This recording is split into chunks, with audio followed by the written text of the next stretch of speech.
Jadi anak-anak, jika suatu benda mempunyai berat tulis yang lebih berat dari maka benda ini akan tenggelam. Ya, kalian sudah lihat prosesnya? Saya mengikuti guru itu bergerak. Dia ke arah mana, saya lihat bibirnya. Apa kamu lihat? Kamu naksir ya? Itu saya tertawakan habis-habisan sama satu kelas. Saya dipermalukan guru-guru seperti itu. Tidak hanya di dalam kelas, perlakuan tidak menyenangkan juga didapatkan Erika di luar jam pelajaran. Tempat energi, jadi coba karena radiomu energi itu menghasilkan bunyi. Apa? BTA nanti kamu lihat. Mereka terganggu. Mereka benci pada keharusan bahwa berbicara dengan saya harus berulang-ulang. Dan itu membuat komunitas tiba-tiba bersikap keras. Padahal saya menjadi seperti itu bukan karena saya mau, tetapi tidak mengetahui situasi secara langsung itu rasanya menakutkan.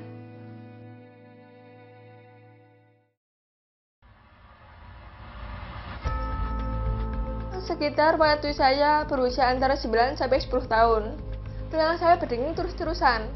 Tapi karena saya alami ini setiap hari, setiap waktu, saya tidak sadar bahwa telinga saya berdenging. Saya tidak sadar bahwa itu hal yang aneh.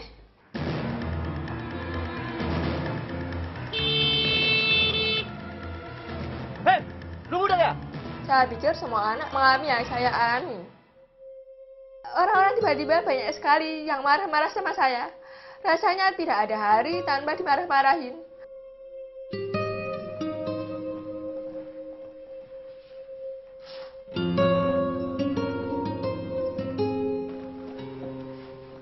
Erika, Orang tua mulai bingung karena saya tidak pernah menjawab jika dipanggil atau diajak bicara. Erika, Mama tuh lagi ngomong sama kamu. Mereka pikir saya tidak taat. Kenapa marah? Mama ngomong apa sih?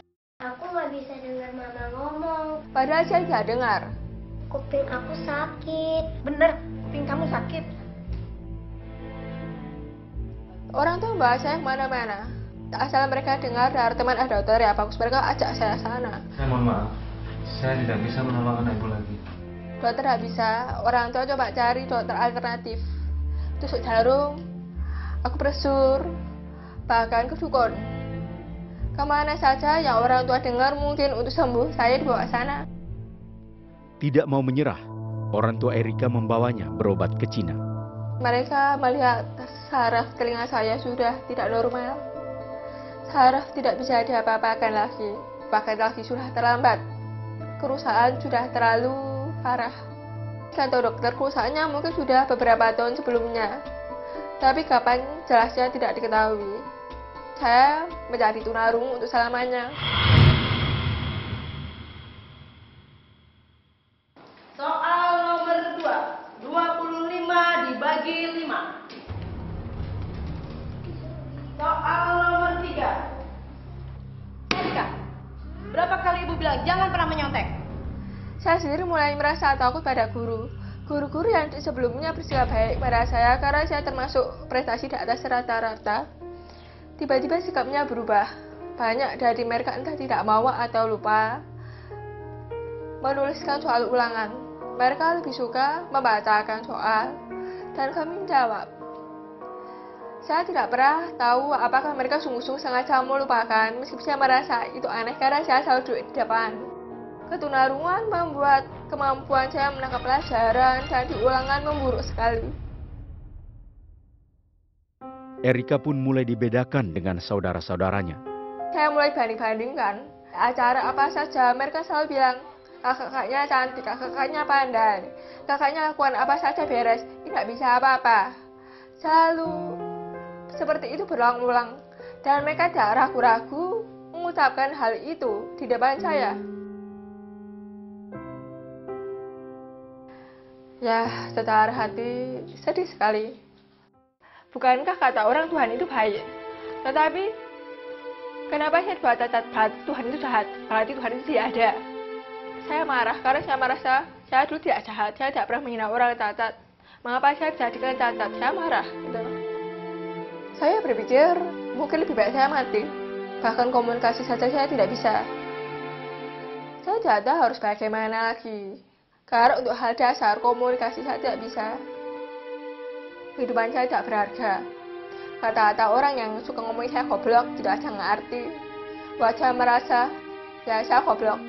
Saya tidak berharga. Saya tidak layak untuk hidup. Jadi untuk apa saya hidup?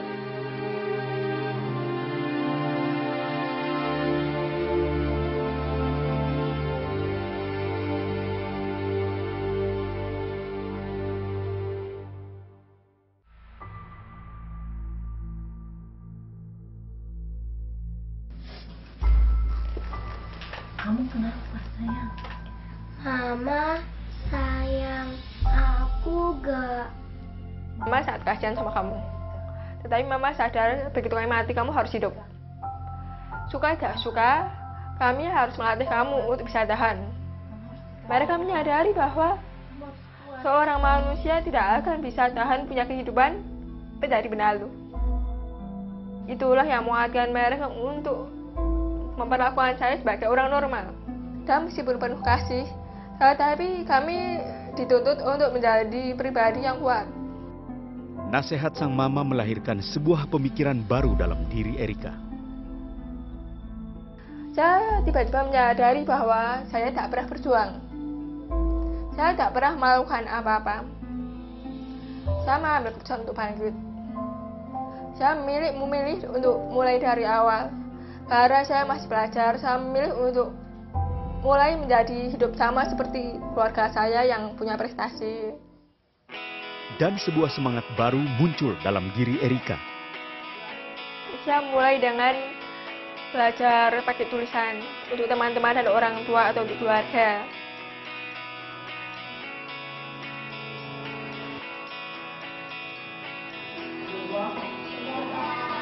Waktu ulangan mulai. Saya berdiri. Saya bicara sama bapak atau ibu guru. Bapak, saya tidak bisa dengar. Jadi saya mohon Bapak menulis soal di papan tulis. Bahasanya kok sudah seperti itu. Oke, mereka tulis, kasih.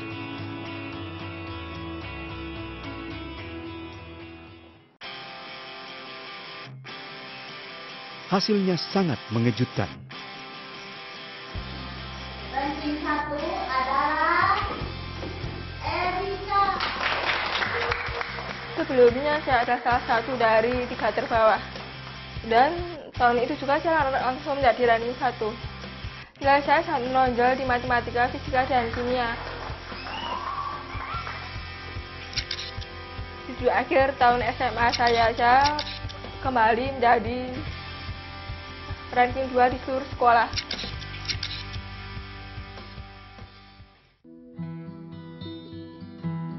Saya berhasil meraih prestasi. Tapi dari sisi perasaan, saya merasa hampa sekali. Saya merasa apa yang saya miliki tidak ada gunanya, saya tidak bahagia. Saya sadar saya benci oleh banyak orang karena sifat saya egois. Tapi saya tidak tahu apa yang salah dengan saya.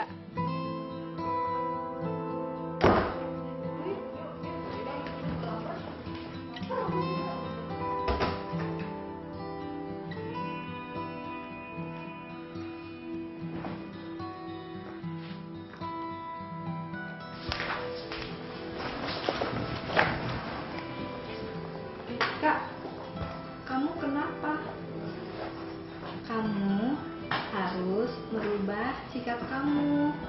Iya, apalagi kalau kamu mau masuk rumah orang, harus bilang permisi, itu lebih sopan.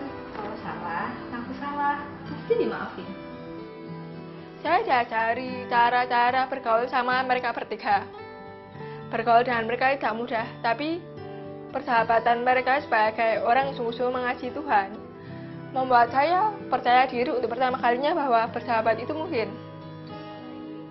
Saya diajari mereka untuk punya karakter yang baik. Hari demi hari, persahabatan mereka membawa perubahan besar bagi Erika. Saya bertobat karena mereka bertiga, terutama karena Ika. Ikalah yang pertama kali mau ajarkan saya bahasa isyarat supaya punya percayaan diri. Secara pribadi saya bersyukur sekali sama dia, karena jika tanpa dia, saya mungkin tidak akan menjadi orang yang seperti sekarang. Dan bagi saya itu mukjizat. Mereka bergantian selama 5 tahun pertama itu, bergantian terhadap saya. Kami kan satu kos bareng, kalau malam-malam kadang kami doa bersama. Tuhan mulai menjawab apa yang selama bertahun-tahun ini saya rindukan, untuk dekat sama dia. Mungkin ketunarungan saya pun sebenarnya adalah jawaban doa supaya saya bisa dekat dengan dia. Karena jika saya tidak tunarungu, saya tidak akan berkenalan dengan orang-orang yang membuat saya dekat dengan Tuhan. Hidupnya semakin lengkap setelah menikah dan memiliki 2 orang putra kembar. Tuhan sudah berikan istri yang terbaik buat saya. Erika adalah orang yang terbaik, istri yang terbaik, mama yang terbaik juga buat anak-anak kami. Walaupun dia tunarungu, tapi dia nggak pakai ketunarunguannya itu sebagai alasan untuk diperlakukan khusus atau dia bersikap cengeng gitu. Kerja waktu di kantor juga yang saya tahu seluruh laporan keuangannya diminta oleh bos itu dia lakukan dengan yang terbaik gitu. Tanggal 17 Maret 2012, Erika meluncurkan buku yang berjudul Be Great of You. Buku ini saya dedikasikan untuk orang-orang normal yang ada maupun orang-orang cacat, untuk semuanya yang merasa bahwa hidup mereka itu sudah pasti gagal karena mereka terbatas. Padahal asal kita tahu caranya, kita mengolah dengan cara yang benar, kita bisa mencapai puncak.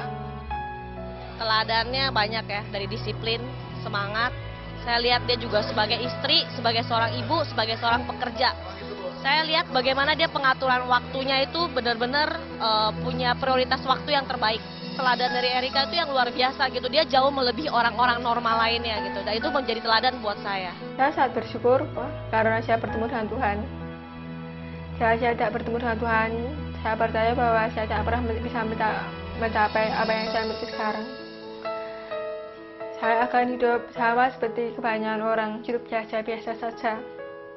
Justru di dalam Tuhanlah yang mengajarkan saya untuk tidak menjadi biasa-biasa saja. Tetapi kebahagiaan itu sumbernya berasal dari hati. Dan pada waktu hati saya dipenuhi oleh Tuhan, saya tahu saya aman. Itu sesuatu yang tidak bisa digambarkan. Sebagai seorang yang sudah melewati masa-masa dipenuhi ketakutan, rasa aman itu luar biasa, damai sejahtera. Karena saya tahu saya tidak pernah sendirian. Karena saya tahu Tuhan sungguh-sungguh ada. Tahun-tahun ini saya sudah melihat penjagaan Tuhan bagi hidup saya. Saya menikmati hidup karena Tuhan itu baik.